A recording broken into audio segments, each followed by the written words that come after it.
Welcome back to the Denison Forum podcast. I'm Dr. Mark Turman, Executive Director of Denison Forum. We're glad to have you with us for another conversation today. I'm sitting down again with Mark Legg, the Associate Editor here at Denison Forum. Say hello, Mark. Hey, good morning, Mark. And we're glad to have the opportunity to talk today to Katie Frugé. Katie, did I say the last name correctly? You are. You already get bonus points as we're getting ready for this. Well, that little hash mark above the E was the thing that tipped me off. But Katie is someone that I met in the last year or so, and getting to know her, she has a big responsibility and an even longer title. Katie is the director of the Center for Cultural Engagement with the Baptist General Convention of Texas, also known as the Texas Baptist Convention, which is all very confusing if you're not, as the three of us are, from the branch of Christianity known as Southern Baptist. So, Katie, can you explain that in a moment? But before you do so, tell us a little bit about you and the adventure and journey that brought you to the role that you have now. Anything you want to share about that in terms of background? Yeah, thanks for having me this morning. As you said, I am a believer and Christ follower. I have a fantastic family, and I'm thankful for the legacy and heritage I have. My Texas Baptist roots run deep. My grandfather taught at Southwestern Seminary in the music department for 30 years, and family also in the Lockheed Martin area in the DFW, if you're familiar with that landscape. And just really had a great time just fully felt rooted in my faith pretty early on. Went to college and met my husband there. So we're college sweethearts. We had been happily married for about 15 years now. And when we both met, we both knew we wanted to do ministry when we had no idea what that was going to look like. And we just knew we wanted to do life together. So we kind of have just been following the next step that God has given us. And so 15 years later, we've got 3 beautiful little girls, and 2 of them have special needs. And 2 of them especially were seminary babies, is what we call them. And I carried them all of the pregnancies, and actually one of them's due date was on the first day of my last semester in my Ph.D. So that was a really fun experience. Wow. And then I was secretly pregnant and didn't tell anyone that I was pregnant with our third the day I graduated with my Ph.D. So it's been a bit of a journey for us, but particularly having 2 children with special needs has really been impactful in the way that I've understood ministry and the assignment that God has given me for his kingdom. So one of the most foundational elements for me and my not only my research and study, but also my passion for cultural engagement is this idea of human dignity and flourishing. We don't do a very good job sometimes understanding human dignity and the concept of disability and advocacy and how those things intersect sometimes. And so that's really kind of where my passion and excitement for cultural issues and cultural engagement started, was just this bedrock foundation of human dignity and kind of diving into this idea of the image of God and what does it mean to be made as an image bearer of God, and what are the implications for it? What does that look like in the real world where the rubber hits the road? I have a Ph.D. in systematic theology, so obviously I like theology, but if it just stays, if it just stays at that high level and doesn't trickle down to have an impact in our world, it's really meaningless. And I just think of James 2, I will show you my faith by my works. And so that's really where my passion is. And so as we've kind of evolved in our understanding of what God has called me to do, clearly, as you've already mentioned, he brought me to the Baptist General Convention of Texas. And so we found ourselves just kind of looking at the landscape of our passions and excitements. And I found the role within the BGCT just to be exactly where God has placed me, and it aligns with my passion so beautifully. So if you think about the Baptist General Convention of Texas, you're like, what in the world is that? What do they do? Well, it's kind of like asking, what does the city of Dallas do? Like, they're doing a lot of things, and doing a lot all at the same time. So the way that the convention currently is organized is we're kind of organized by centers, and there's 5 centers. And I have the privilege of serving as the director for the Center for Cultural Engagement. And so within that field, a lot of people question, like, well, what does even cultural engagement mean? And that's a tricky question as well, because for some people, culture is the intersection of the sacred and the secular. For some people, culture could be the representation of who I am and what makes me unique and the heritage and the traditions that I'm bringing to the table. And so within our Center for Cultural Engagement, we kind of do both and. So we celebrate and have ministries that are representative of the cultural background they have. So just in this last week, I've had a meeting with pastors who are passionate about reaching believers in North Korea and trying to brainstorm about ways that we can respectfully, but like intentionally try to get gospel messages into the North Korea kind of wall. So that's a fun thing. But also in the last week, I had meetings with state policy leaders talking about public policy priorities and how we're going to advocate and bring our voice to the Capitol and making sure that our legislators know the things that are important to Texas Baptists and trying to articulate that well in a respectful way, but making sure that we've got a place at that table as well. Well, that's a lot, right? It is a lot. And very, very easy too. I think getting the gospel to North Korea sounds like a pretty easy. No big deal. Yeah. Probably not going to raise the attention or ire of anybody, right? Not at all. Yeah. Well, that sounds like a very interesting and multifaceted kind of experience, right? Doesn't sound like something that where you get bored doing the same thing day in and day out, right? It keeps me on my toes for sure. But I think at the end of the day, what's exciting is it's an opportunity to reach beyond the four walls of the church and get creative in the way that God has called us to do ministry. And that's what really kind of gets me excited and going every day.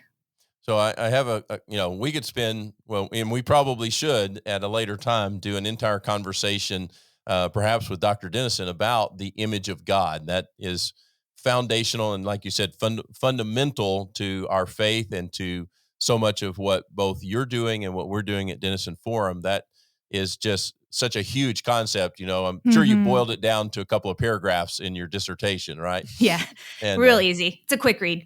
Yeah, so we'll look for an opportunity to dive into that.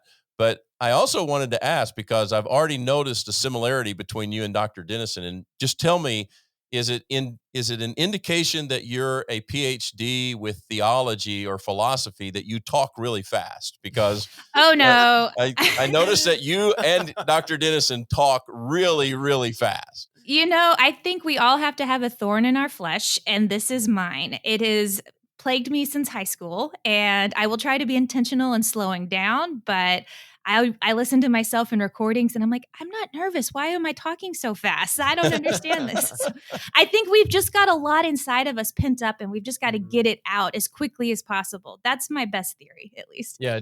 Dr. Denison has been writing an article every day for the past several years and still hasn't finished with all he has to say. So that's right. Yeah. And yeah, so I get to hear people, commenting and giving me feedback about our podcasts, and I already know that they're going to be saying what they say every time they listen to when he and I have a conversation, which is, could you tell him to slow down a little bit so I can actually comprehend what he's trying to tell me, because I know it's really good and really important. So so you're not alone. It must be something about that whole PhD dissertation experience. And then when I'm just trying to wrap my brain around having two babies in seminary, which those of us who have been to seminary, it's be hard enough to be a seminary student, harder still to be a PhD seminary student, unbelievably hard to do that and have two pregnancies and so we already consider you a superhero in that regard. You can also consider me highly caffeinated and sleep deprived. Oh, yeah. Well, that probably makes you the thing most identifiable with this culture, right? Mm-hmm. So I'm right. We're going to talk a little bit about technology this morning and maybe get to some other conversations as well. But I'm going to throw you a small curveball, all right? Oh, no. Okay. Okay. And it has to do with this idea of culture, because we're constantly talking about culture. And I want to ask you to give us just a few of your thoughts about this term that seems to be floating around all the time right now, which is the term culture war. One of the things we talk about at Denison Forum is that culture is downstream from faith. That is our core understanding of our faith and our values, that's really the source of so much of what we're about and what we get engaged in, what we're drawn to, as you said, about passions and interests and places where we want to try to help the world be better. But both in environments like the church, the local church, and in denominational contexts such as a state Baptist convention like you work for, and certainly within the larger scope of like national politics. In all of those environments, we hear this terminology of culture war tossed around. Some people say it, I've experienced it, some people saying it in kind of a scoffing way, dismissive, like there's nothing to that. There's no such thing as a culture war. And then I've had other people on the far other extreme that like, this is the essence of the whole battle of life. And that this is where this is what it means to be in the trenches for your faith and working for the kingdom of God. Frame that for us and for our audience a little bit, how you look at that terminology of culture war. In general, when we talk about culture, I in general try to shy away from this idea of culture war, because when I look at the messaging of Christ, it's about the kingdom of God and the kingdom of peace and love. And I really want to represent that in my Christian faith, even if I'm trying to stand for truth, stand for biblical principles that I believe are appropriate within the public sphere. I don't want to do it in a combative way, because I'm not sure many people have ever been won over just by a mean meme or an ugly snide comment on Facebook, which more often than not, when we're talking about culture war, that's the ideology or the stigma that kind of comes along with that. We think of somebody who's really harsh and brash, or somebody that's just generally kind of a nasty person or mean. And so especially in my engagement with people, I want to get away from that. But at the same time, I want to be very clear with people that just because we disagree doesn't mean that I hate you, or that, because we've also got this idea in culture where that to disagree with me is to hate me. You either have to fully affirm what I'm saying, and if you don't, then you're totally against me and you're my enemy, and you have all these wicked and evil thoughts for me. And I'm like, whoa, whoa, whoa, we've got to slow this down and bring this back some. This polarization that we're seeing within culture, this idea of culture war, I think is really unhelpful just for having healthy discussions and conversations saying, look, we've been meeting in the public market space of ideas for years. We look at scripture and they met at Mars Hill, right? And that's where they would talk and engage and probably had quote unquote culture war conversations trying to say, well, you think this and I think this, and how do we navigate these things? But from Mars Hill to MySpace to the metaverse or wherever we're meeting in this market space of ideas, I try as best I can when I'm engaging with people to reflect the love and compassion of Christ, even when we're having to speak hard truths, and making sure that I don't buy into this narrative that just because I disagree with you, I'm your enemy, or that we can't have civil, Christ-honoring conversations to engage in this particular topic. Even if it's a hot topic that you're passionate about, I think our common denominator is being made in the image of God, children of our Savior. That gives us some kind of an umbrella of identity that we can connect with. Now, they may not want to have that with me, but as best as I can, I try to extend that out to them. And I hope that in some way is also a gospel witness with people. Yeah, Mark. Yeah. And I know that Jim likes to switch from this idea of being a cultural warrior to being a cultural missionary. And I Exactly. think that kind of mentality really helps switch that, because a missionary doesn't just say, you do you and I do me, and we can just live and let live. That is a part of loving, but there's another step, which is to actually speak something that's truth and try to communicate and go back and forth. And I think of Paul. There's a huge biography of Paul by a theologian named N.T. Wright, and that our audience should look at. But he talks about Paul being in the markets, like and actually speaking to everyday people as he's trying to, ostensibly he's trying to sell tents that he made, for years, and just talking there or talking with people, as you say, on Mars Hill, or maybe talking in synagogues a lot.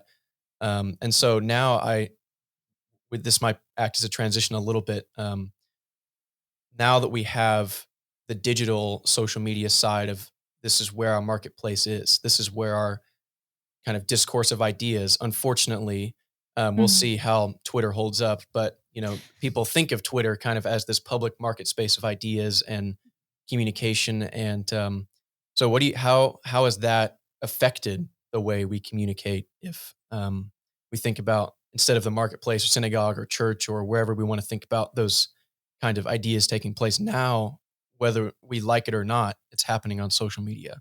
And how has that changed the landscape? I think the most important landscape that we need to be aware of is that transitioning from a tangible place like Mars Hill to a digital place like social media. We're on rented ground, and there are going to be certain rules and guidelines that we're just not going to have control over. And it's going to be a volleying game of who's in power and who's in control as to the moderation and the content that's consumed in that platform. I'm all for social media presence. I'm on Twitter. I'm on all those things. But I'm always trying to remind people to be aware that someone is always going to be moderating. Someone is always watching, because we're on rented space. We don't own this space. Twitter owns Twitter, or Elon. And at the time of this recording, Elon. For the moment, yeah. For the moment. Elon owns Twitter. And, Facebook is owned by Meta. And those are private companies, at least right now. And there's a lot of complications that go into policy making with that. But we have to be cognizant of the fact that this is rented space that we're occupying, and it's not a free-for-all. I don't know if we want it to be a free-for-all, but the content that we're consuming is cultivated. There's a lot of very intelligent programs that go into making sure that we see it there. And so I always, even as a parent, talking to my children about the content they're consuming and the way she engages with her classmates online and things, just to be very careful and aware. I'm not against it, but I call for very conscious consumption of social media and engagement of social media, knowing that there's a lot of things going on the back end. Yeah, and I think that's it's a great point that both of you are helping us understand. I think most of us just kind of intuitively, or without really thinking about it, as the advent of things like social media came, we just assumed that this was not rented space. We assumed it was common owned space, right? Because we don't, like, to use the biblical story that y'all have been referencing in the book of Acts, it'd be like the owner of the I think it's Tyrannus Hall, right, on Mars Hill, where Paul gathered. It'd be like, okay, whoever owned and built that building now gets to come in and have some significant influence on, well, who's going to be in this building and what conversations we're going to have, and what crosses a boundary that says, okay, well, we're not going to have that kind of conversation here. Mm-hmm. That would be the aspect that you're referencing, and that I think most of us just didn't even think. We thought, well, no, this is like, standing out on the sidewalk, right? And this should be, in most people's minds, kind of this completely free-for-all, free speech environment. And what we're seeing now, some ways probably good, and some ways probably maybe not so good, is this coming back to, no, these are private entity companies, and you don't have to participate, but they have some voice in some way as to what conversations are happening. And now the government's come in, and in the last couple of years, there's been this growing conversation about, hey, like other industries and other companies, maybe there needs to be some rules that the government puts in place. Absolutely. And we're trying to sort that out, right? And it's messy because, like many things, it got ahead of us. And so we're really reacting at this point to where we're at, not being prophylactic and thinking ahead of what issues may come at us. So in many ways, a lot of the reactions we're seeing even right now with Twitter and moderation, it's reactionary. We're looking back at things that are sometimes years old. And so trying to figure out, okay, this happened. How do we go forward now? Because I do believe moderation is important, and we want to make sure that we're, not allowing certain things within certain platforms. However, we also see that can be abused, and it can go to extremes on both sides of it. And so how do we help this wild, wild west of tech and get ahead of it at this point? It's kind of a little bit like herding kittens or something akin to that. Yeah, sure. Yeah, or bigger cats in some cases. Bigger, yeah. Yeah. So let me take us around a little bit through a couple of things we've already mentioned. One is Mark and I had a conversation with another author recently. Part of that conversation referenced a book you may be familiar with, Jonathan Haidt's book, The Coddling of the American Mind. Part of what he talks about in pretty significant depth in that book is this mentality of thinking too far in the extreme, that everything is about us and them, that all of life is about us and them, some of what you were talking about a minute ago. And I think it's just a word for us to continue to sound, especially within the church and in the believing community, yes, there is what you might call militaristic language within the Bible, right? There is this idea of putting on the armor of Christ that we talk about in Ephesians 6, and taking up the sword of the Spirit, which is the Word of God. We see that kind of imagery, and because Paul was living in basically an occupied territory where the Roman government was all around and wasn't afraid to flex its authority, you just see a lot of those kinds of images.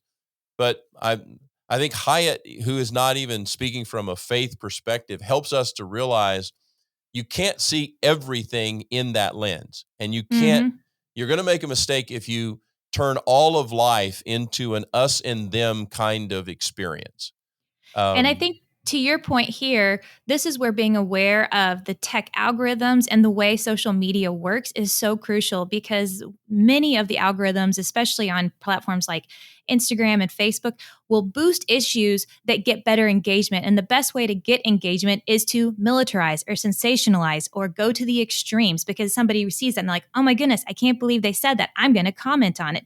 Then the algorithms see, wow, if I boost this, it gets this much of a return on comments and engagements. And so we kind of are feeding this machine saying, well, I like to comment on these types of things. So it keeps putting it in front of us. So there's some very advanced technology that's going on even in this process. I was talking to one person who works for a social media company, and he told me, I get better engagement when I put negative, controversial things out there. And my job is all about meeting my metrics. And so I don't like that I have to do it, but that's what I do to meet the metrics.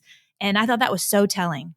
Yeah, so it's kind of like that journalistic idea of if it bleeds, it leads, right? Exactly. And so, and I see that, we've all kind of been trained by this, whether it was the major news outlets or the many more that have come from earlier days to now.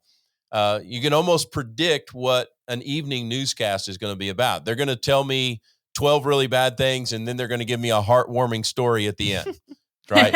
So that right at the point where I'm about ready to give up all hope on the world, at the last minute, if I stay with them, they're going to tell me something really heartwarming that maybe gives me a glimmer of hope.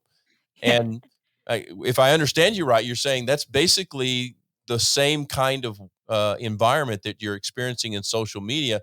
My question would be, do you think that that's ultimately possibly going to be the demise of social media? And then also, do you think that that's something that should be more exposed and even possibly regulated, that these algorithms work in a certain way and that needs to be better understood, better revealed? 100%. I think that as far as regulations go, that's one of the first places I would love to see better moderation and regulation, transparency in what the algorithms are doing, what they're boosting, and shaping the way we engage with one another. I could just spend a whole lot of time there, but it's just so crucial to be at the very least aware of that, so that as we're discipling and going into our churches, helping them understand what the technology is doing and how that itself may be informing and discipling them, and understand, just even being cognizant of that is a really good first step, because so often I'll talk with people who don't even understand that the information they're consuming or the way they're engaging on social media is curated for them. They just think it's something that I'm in charge of, or maybe I coincidentally came across this. There are no coincidences in social media. And if you're coming across something, if something's getting put in front of you, it's because the system either thought you would like it, or you've inadvertently told them, this is the kind of information I like, so it's going to feed you more of it. I think that's a huge place that we need to do better as far as educating ourselves, discipling others, and making sure they're aware of that, because they are being discipled by it, whether they're aware of it or not. Yeah. And often when I've looked at this in the past, I think what the easiest way to explain to people the motivations of these companies is to say that they are selling your attention.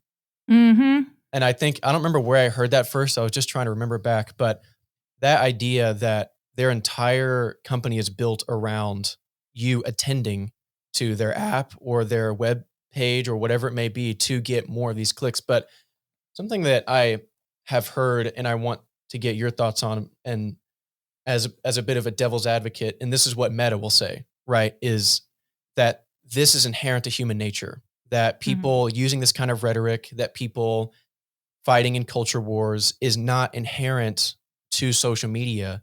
And as a point for that, thinking, I was reading in Acts about when Paul was taken before some of the religious leaders, and he sees that there are Pharisees and Sadducees sitting together accusing him.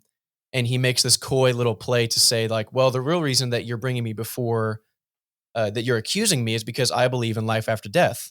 And then that caused this division between the Sadducees and Pharisees, one who believed that there was and one who believed that there wasn't. And it was this genius little way to get him out of it because he made them argue. But it just makes me think that's kind of like two groups erupting at each other, not able to kind of come under a common goal. And so I guess my question is, how much do you see of this being inherent in social media, and how much of this can we as believers say, this is just magnified, or this is just how humans have always been? It just looks a little bit different, and we can chalk this up to kind of sin nature. Well, I definitely think sin nature is a part of it, and I wouldn't disagree with Meta if they came at me with that. However, I would also counter that there's a difference between acknowledging a quirk of the human condition, if we want to be talk on meta terms. There's also a difference between exploiting it and trying to make money off of it. Yeah. Especially within the field of tech, and especially social media, since that's kind of what we're talking about right here. People are the commodities, and the companies are making their money off the people. And when that's coming at a cost for us, we think that we're consuming social media and it's free to us. It's not free. We're selling something in return for it. And Meta, all these other companies are exploitive in the way that they try to boost that engagement, because what they really want at the end of the day is more people and more consumption.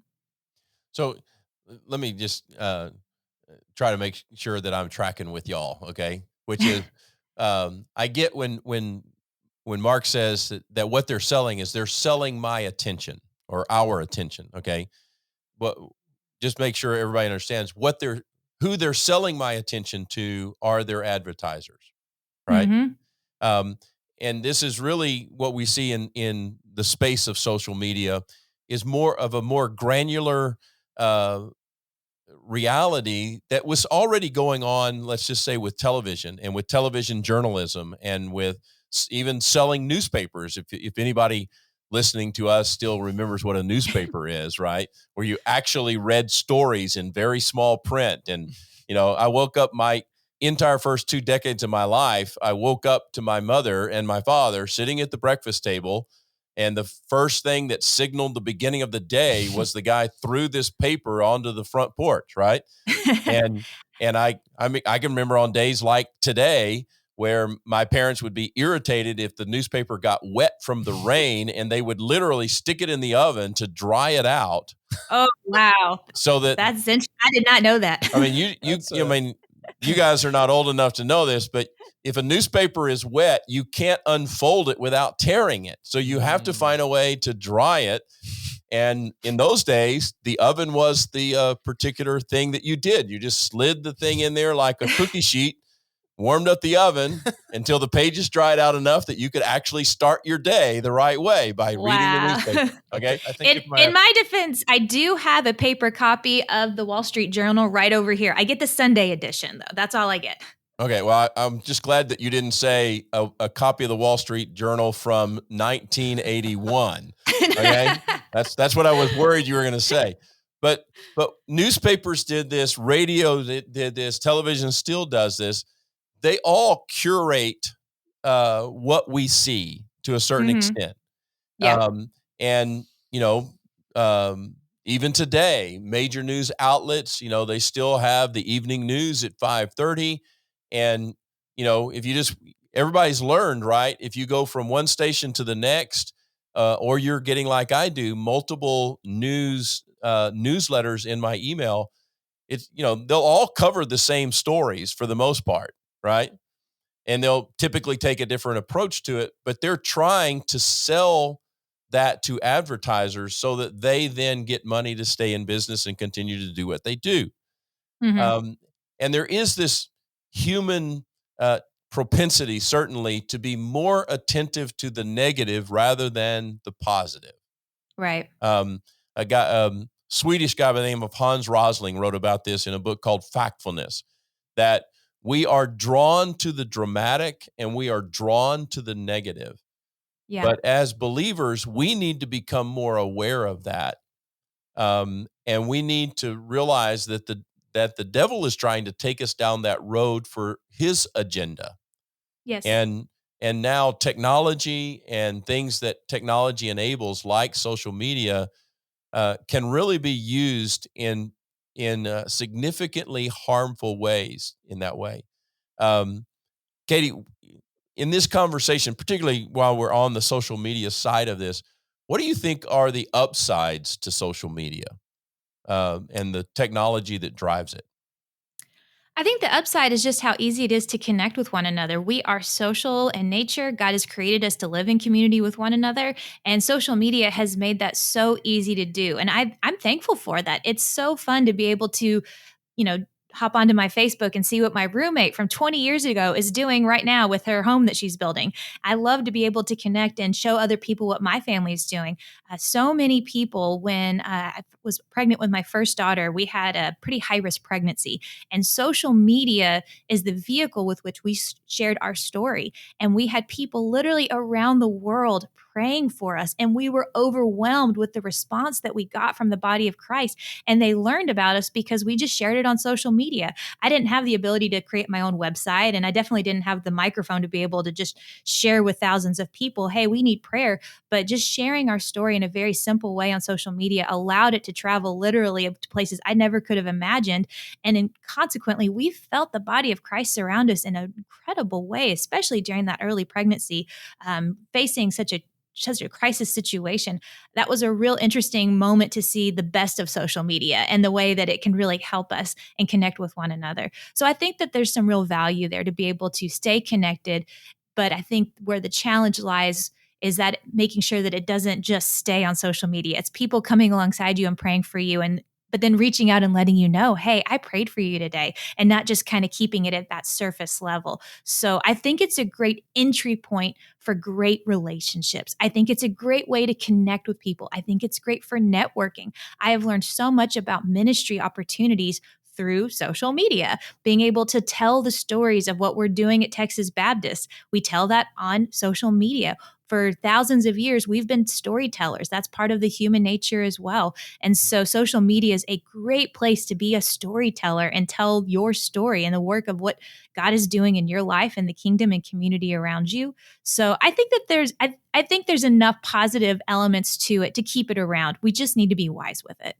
Yeah, can you speak to that a little bit? Because Mark and I have done some research in this area. Some of the numbers are staggering, right? That we're seeing teenagers, basically people who are between the ages of 10 and 25, or even 10 to 30, if you want to put it, now being called the Gen Z group. We're seeing some numbers that are staggering, that they will spend time somewhere between 4 and 8 hours a day, just completely discretionary time, engaged in a screen, and particularly engaged in social media. That's not all that they're doing. They're going to watch videos on YouTube, and like the rest of us, they all love a good cat or dog video, right? But they're carrying out so much of their relational world in this aspect. But you made a comment a moment ago I wanted to pick up on, which is that it is a great kind of introduction to certain kinds of relationships, or to certain people and to certain ministries and that type of thing. But as you said, it shouldn't stop there. And it shouldn't be, if I understand you right, it shouldn't be the whole of our relational environment. Can you kind of unpack that a little bit? I think that this really hits to the point, the great conundrum of social media. We're more connected than ever, and we're more lonely than ever. And that's, people have constantly gone back and said, how is this possible? And I think it's exactly this thing. We have people who are online all the time. They are connected literally possibly to thousands of people, but the connection is so shallow. They don't feel known or seen by any one particular person. Maybe that you get to see one particular side of me, but I'm going to keep the other side of me shielded. And in a real relationship, you can't do that. You can't, or it's more difficult at the very least, you could maybe say, to build those walls so that maybe only you can know one side of a person. In a real relationship, those walls are really hard to build up. And social media just made it really the easiest thing to do. That maybe I've got a personality on Instagram that you're going to know me by, and this is the only part of my personality you're going to know me by. But that really just slices your personhood in half, because God has created us to be a whole person, and I'm a complex person, and I've got a lot of different quirks to me. And at the very end of the day, one of the most important pieces to being known is that component of intimacy, of being known fully by someone. And I believe that's one of the our relationship with Christ is one of the most meaningful, important relationships we have, because only in Christ Jesus are we fully, truly known and seen. And so I think social media has made being, maybe a better word be like acquaintances, or aware of a lot of people, but we're known by no people. And that's really the conundrum we find ourselves in when we just keep our relationships at that surface level.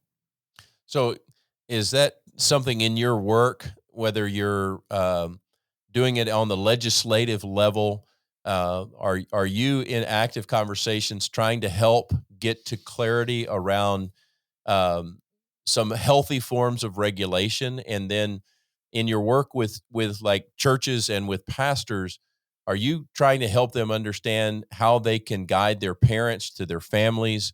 Hey, here's some healthy ways to think about, technology broadly and social media more narrowly. It seems like I read a book by Thomas Friedman not long ago called "Thank You for Being Late."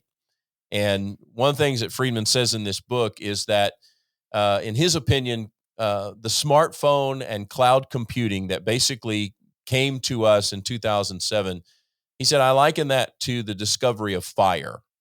Mm. The capacity that we have on a broad basis technologically is just that kind of profound change. Um, and and we are always drawn in some ways to that which is new and that which is shiny, and technology Sure. certainly fits that, right? But we saw this, I heard somebody just this week talk about, well, we kind of went through the same um, experimental phase with television, and we probably did so with radio. And I remember when I was in Germany a couple of years ago talking about, you can't really talk about the Protestant Reformation without also talking about the presence of the Gutenberg press, right? Right. And that was the shiny technology of the day. And there would have been significant people who would have said that, people like Martin Luther and other reformers, that their use of the printing press was a bad thing, right?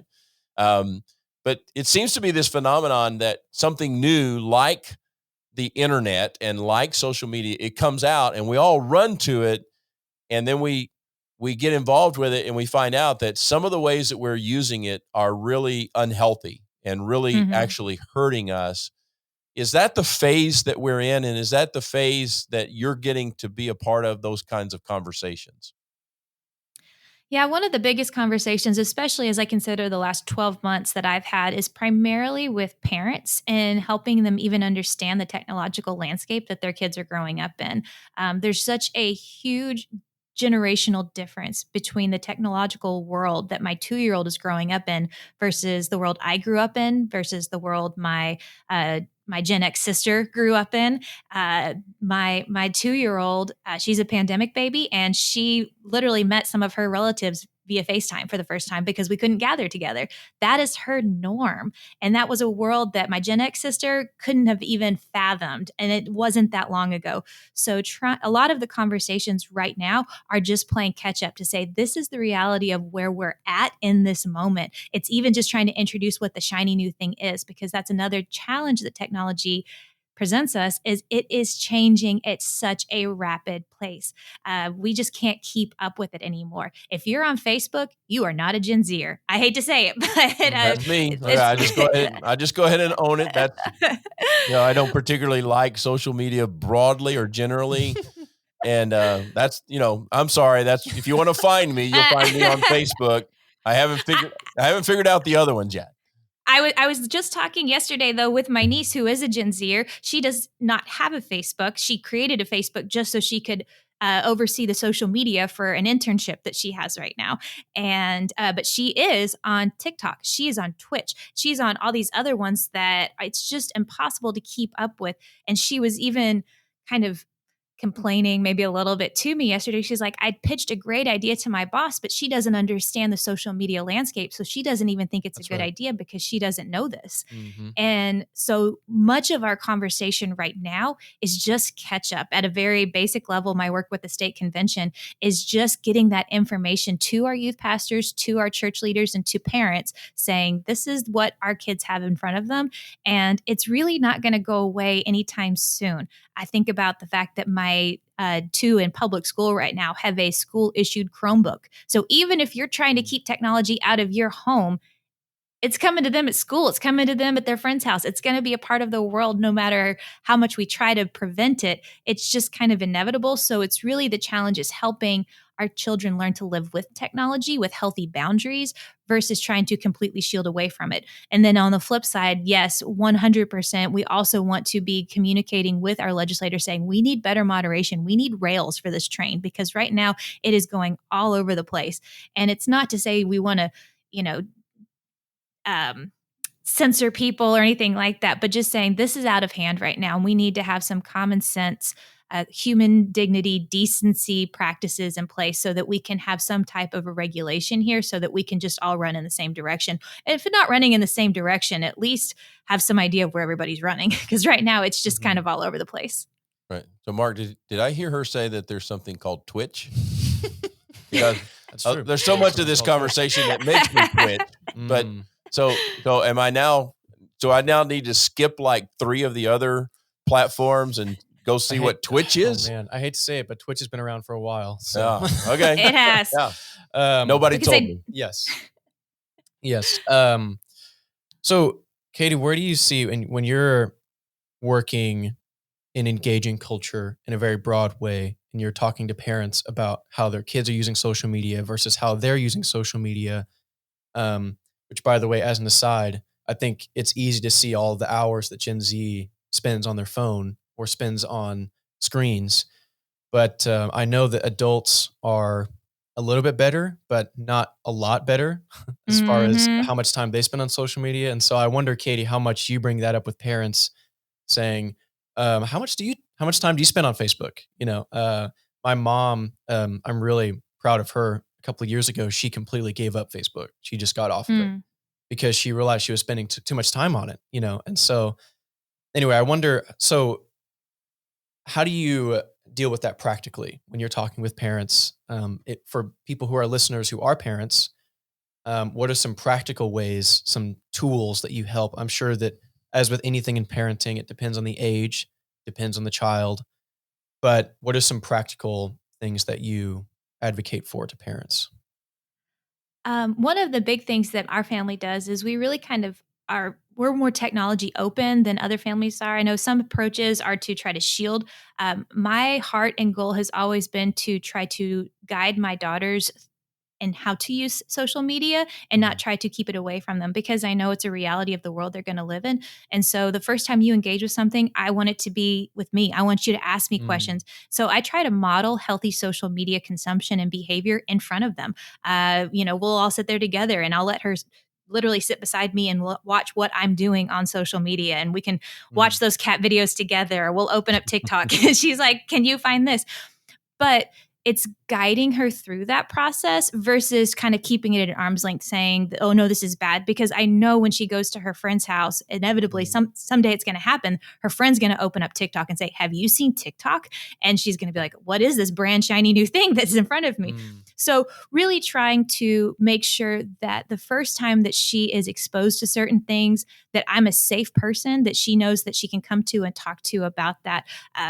Not to go too dark, but we also know part of tech, one of the darker sides of tech is issues like the pornography industry that is actively seeking out our children and trying to expose them. It's a multi-billion-dollar industry, and it is so dangerous for so many different reasons. And so trying to model in the healthiest way patterns and behaviors to our children is so crucial because things are going to come to them, whether it's content or comments or something like that. So shepherding them through that, I think, is practically one of the most important things versus just saying technology bad, we're not going to do it in our house, which is, yeah. Yeah. And something that's interesting stuck out to me about Gen Z. One is that a lot of parents, when we were younger, or if you have kids that are in that 10 teenage range, that a lot of our parents were very open with technology, very free with technology, meaning, and when I say free, I mean they didn't do anything with it. Not just like Mhm. technology bad, like you're saying, but they also didn't even help go through it because they felt so lost that they didn't know how to regulate it, but they were overprotective in the kind of real world. So Mhm. you can't walk in the neighborhood. You can't, and that kind of overprotective in the real world, underprotective online, led Mm. to a lot of, I think, the demographic differences we see in Gen Z, where we actually don't fight with our parents as much statistically. We don't, we're not as rebellious. Mhm. There are all these indicators of that. At the same time, and again, not to go too dark, but it is much more likely that your child will be groomed Mhm. sexually online rather than in real life. The truth is, Absolutely. physically, we are much safer than we've ever been. I mean, Mhm. in the real world. But the way that that's going to happen in the modern world, and if you could speak to that, is probably through technology, like you said, to bringing up pornography and things of that nature. Absolutely. I think grooming is the right word there. And I know that that's a trigger word when we're talking about culture wars, but that's probably the darker corners of the internet. That's the issues that are very real and actively searching out to expose to children in particular or minors.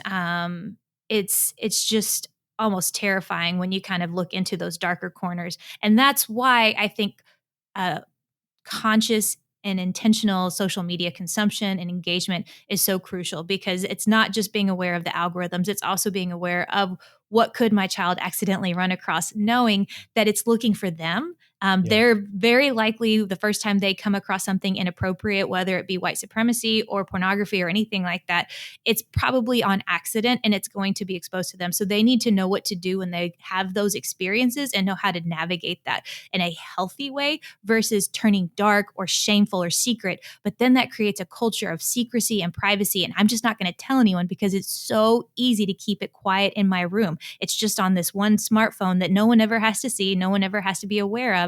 And it creates this darkness in our soul that's, I think, really problematic to some of the other issues that we're seeing within Gen Z, the anxiety, depression, mental health issues. I think tech and our social media consumption and our just tech and consumption in general is a huge piece to that issue. Well, and that's where, in our conversation, this idea of the public square, where it is Mm. both similar and dissimilar, right? Mhm. That Mm. technology is similar to what we have historically known as the public square, where things are talked about and discussed. Um, but I know in my own growing up experience, those darker places of every community, at least in a physical sense, were more contained, right? Right. Um, Mm. and it was more of an outward physical kind of containment, right? Well, these kinds of people or places usually got regulated or sequestered to at least a certain part of the community, for the most Right. part, not totally, but for the most part. And it's like, hey, I can remember being warned by my parents when I got a driver's license: don't go to that part of town because that's where a lot of bad things happen. Mhm. I grew up in an era where pornography was not readily accessible. If you were trying to access pornography, it was in the form of a printed document, and it was kept behind a counter. You had to go through an adult, Yeah. basically, to be able to Mhm. access pornography. Mhm. And as you said, that's no longer the way it is. And certainly most children are accidentally finding themselves down the back alley, so to speak. And Absolutely. and when they get in the back alley, they may immediately be both shocked and terrified. And there is this kind of knee jerk, I need to hide this, Yes. instead of run out the door and tell mom and dad what showed up on my computer. It's, oh, I need to hide this. And maybe that's just a simple distinctive response of being fallen, sinful human beings. But even if you wound up there by accident, there's this tendency, oh, I need to hide this and not let anybody know, even if you didn't go there on purpose. Exactly. And I think that especially as parents, that's why creating a culture of openness and shepherding our children through their experience with social media and technology is so crucial, of keeping that open line of communication. The first time anything happens, you're not going to get in trouble, because I'm aware that it's predatory in nature, that there are certain things that are out there searching for my daughter in particular. And so she knows, like, first time you come with me with a question or something that made you feel uncomfortable, there's no consequences whatsoever. There's no shame. There's nothing there. Let's just talk about it. And that's how we've tried to cultivate an open door policy with our children in particular, just at a very practical level of helping them navigate this, because it is hard, like you said, because it's just so accessible now.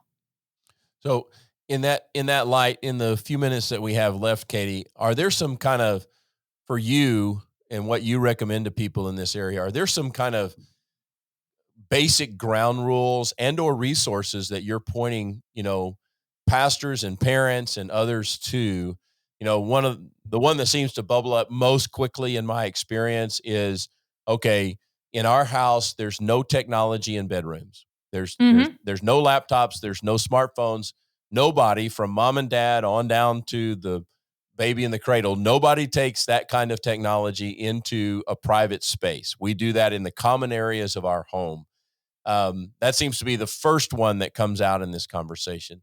Are there one or two more of those things that are becoming clear for you and that you're recommending, and or resources that you're pointing people to? Well, for sure, no technology in the private spaces. That's huge. And that's so helpful to be able to just give some healthy boundaries for a lot of reasons. That's a healthy boundary to be able to have.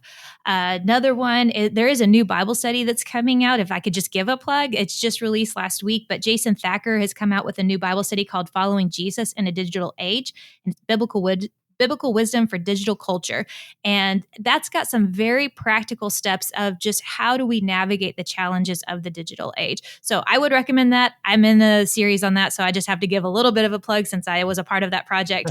But I think also intentionally, especially for parents, educating yourself on what platforms are your kids on and asking some good questions, being aware of the privacy regulations there, what content is being shared, making sure your kids know. I can't tell my daughter hears me preach about this all the time, but what happens online does not stay online, and just making sure our kids are very aware that once it's out in that internet sphere of social media, it doesn't come back. I don't care that if Snapchat says it's going to delete the picture after so many seconds or minutes. That picture is there, and it is there forever. And helping them, especially when their brains are still so young, trying to think about at 14 years old, the implications of something I might do now might impact me when I'm 30.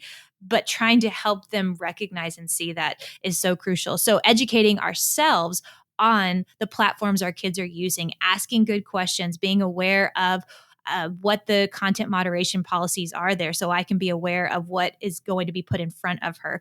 Certain issues like that, it's not fun information to go data mining for, but it's important as parents, especially, to help our kids navigate this, but also for our own consumption. Are you aware of what the data mining policies are for Meta? Are you aware of what the social media platforms you're using? How are they using your information? How are they fixing their algorithms? Doing some just basic research with that makes you a conscious consumer of social media as well. So doing it for yourself helps you also be able to do it for your kids. Yeah, great word and really helpful. And we'll put that reference in our show notes so people can go and find that Bible study, because it's a part of life. It's a great part of life in many ways. Technology has brought so many blessings to us in a lot of categories, just helping us to know each other better. As you mentioned earlier, in medical experiences, certainly technology has made great strides.